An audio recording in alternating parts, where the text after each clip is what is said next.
আবারও হাইকোর্টের দ্বারস্থ হতে দেখা গেল প্রাক্তন মুখ্যমন্ত্রী মমতা বন্দ্যোপাধ্যায়কে।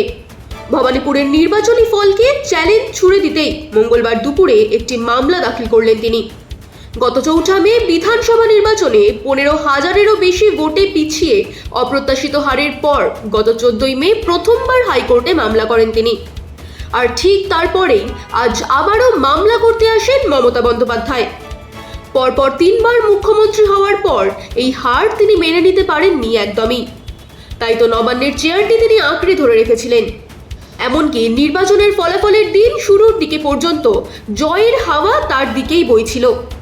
4 মে দুপুর 1:30টা পর্যন্ত 15,000-এরও বেশি ভোটে এগিয়েছিলেন তৃণমূল নেত্রী। তবে হাওয়া বদলায় বেলা আরও গড়াতেই। এরপর রাত 9:30টার দিকে 18 দফা কাউন্টিংয়ে জানা যায় শুভেন্দু অধিকারী 15,000 ভোটে এগিয়ে। হাওয়া বদলের এই ক্যালকুলেশন মেলাতে না পেরেই কি বারংবার হাইকোর্টের দুয়ারে হাজির হতে হচ্ছে মমতাকে? ম্যাডাম কি কারণে এসেছিলেন? ম্যাডাম কি কারণে কল্যাণকে জিজ্ঞেস করুন। আপনি কি কোনো মামলা ফাইল করলেন? ম্যাডাম কোনো মামলা ফাইল করলেন?